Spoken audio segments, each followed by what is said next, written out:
toutes et à tous, bienvenue sur Dimitri Media TV. Regardez comme le hasard fait bien les choses. J'étais à Lille et j'ai rencontré un personnage exceptionnel.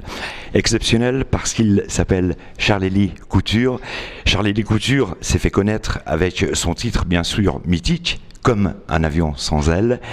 C'est pas d'hier, mais c'est toujours d'actualité. Bonjour Charlélie. Salut.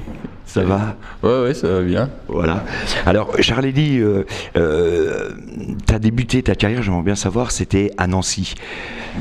Ça s'est passé comment le début de ta carrière ? C'est toujours difficile d'imaginer le début d'une vague. En fait, j'ai commencé le piano quand j'avais 7 ans. J'ai fait mes premiers concerts, j'avais 15 ans. Et après, j'ai fait les Beaux-Arts. Et quand j'étais étudiant aux Beaux-Arts, j'ai enregistré un disque à Nancy qui a commencé à faire parler de lui. Et puis j'ai signé avec Chris Blackwell, qui était le producteur de Bob Marley, Marianne Faithfull, Grace Jones. Et j'ai été le premier artiste français dans les années 80 à me retrouver aux côtés de ces grands noms. Alors, du coup, les gens ont parlé de moi en tant que musicien, alors que je continuais à faire des expositions et un certain nombre d'autres choses à côté. Mais les gens m'ont découvert comme étant musicien et chanteur. Voilà, en gros, comment ça a commencé. J'ai fait à peu près 1500 concerts dans ma vie. J'ai enregistré une vingtaine de disques, écrit beaucoup de livres et fait plein de trucs. Alors, qu'est-ce qui s'est passé dans ta tête quand le succès est arrivé, parce qu'il était fulgurant ?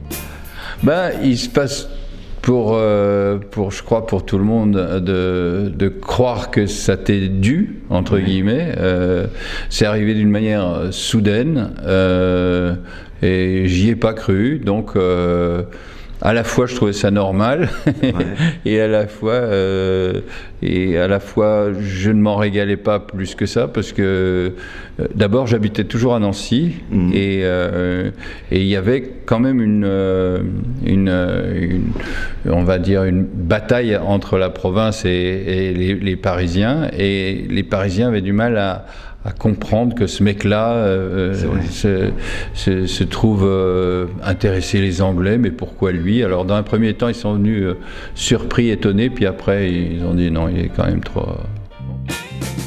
Non, pourquoi ce goût à la peinture, ça t'est venu ? Parce que d'après ce que je comprends, tu mêles les deux, la musique et la peinture. Mais depuis toujours, j'ai fait les Beaux-Arts et c'est dans le cadre de mes études aux Beaux-Arts à Nancy que j'ai enregistré mon premier album, en fait. J'ai développé en fait une thèse sur la polymorphie de l'esprit, qui essaye de dire qu'être un artiste, c'est pas seulement le fait d'avoir une technique, mais c'est un état d'être. J'étais fasciné par Andy Warhol, et dans le cadre de la Factory, Andy Warhol avait autant invité des artistes que des musiciens. Il a travaillé avec le Lou Reed et le Velvet Underground, il a travaillé avec le cinéma, il a travaillé avec des poètes et des dramaturges, enfin des auteurs des danseurs, etc.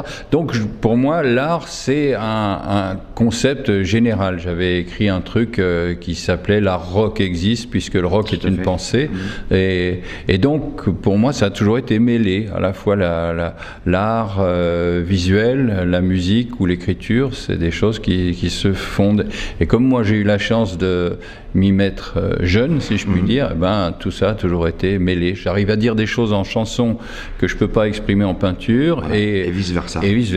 Voilà. Tu prends plus ton pied dans le dessin, ça se passe comment une peinture ? Tu la prépares comment, mentalement, moralement ? Tu la prépares comment ? Il y a toujours une différence entre un artiste et un artisan. Un artisan, il sait où il va quand il commence. Les gens sont élevés dans l'idée qu'il faut réfléchir avant d'agir. C'est vrai pour les artisans qui réfléchissent avant d'agir. Quand on est un artiste, on agit avant de réfléchir. C'est-à-dire que c'est un petit peu comme quand tu te mets sur ton piano et puis tu commences à improviser. Et en fait, en fonction de ton humeur, tu vas faire des choses comme ci ou des choses comme ça. Mais tu t'en aperçois que quand tu as fait. Un tableau, c'est un peu comme ça. Souvent, les tableaux, je les fais, et une fois que j'ai fini le tableau, je dis « Ah, c'est donc à ça que je pensais, ah bon, etc. » Et en fait, le tableau, ça me permet de me comprendre plutôt que je ne sais à l'avance que ça va faire ci ou que ça va faire ça. C'est en fait une série de décisions que tu vas prendre au fur et à mesure, et quelquefois ça prend plusieurs années. D'ailleurs, tu peux commencer un tableau, et il y en a un que j'ai à New York, que j'ai travaillé pendant plus de 14 ans par exemple. C'est énorme. Et il a changé beaucoup, il est devenu... Et en fait, du premier tableau, il reste une petite surface comme ça, alors que tout le reste a été... Bon, c'est pas vrai pour tous, mais disons que quand je travaille un tableau, j'avais l'habitude de dire, j'ai eu un atelier à New York où j'habite depuis 14 ans, j'avais un atelier qui était au 19e étage d'un commercial building, et j'avais l'habitude de dire, non pas je monte au 19e étage, mais je descends à l'intérieur de moi au 19e étage. Oui. C'est sous-entendu, quand on s'exprime, on essaye de chercher à l'intérieur de soi, quelque chose à travers quoi l'autre pourrait peut-être se reconnaître. Voilà. Une œuvre d'art, c'est une proposition. C'est-à-dire que l'artiste va émettre quelque chose, et puis en fonction de ce qu'on ressent par rapport à quelque chose, tout d'un coup on a le sentiment de se comprendre mieux. C'est à ça que nous, artistes, on sert, si tant est qu'on sert à quelque chose. On va raconter ce qu'on a à l'intérieur de nous, et puis les gens qui, eux, ne savent pas ou n'osent pas raconter leurs sentiments vont, en regardant une œuvre d'art, quelle qu'elle soit, avoir le sentiment que ah bah tiens, moi c'est pareil, tu vois, comme quand tu écoutes une chanson et puis tu dis, si j'avais pu, j'aurais bien fait quelque chose comme ça.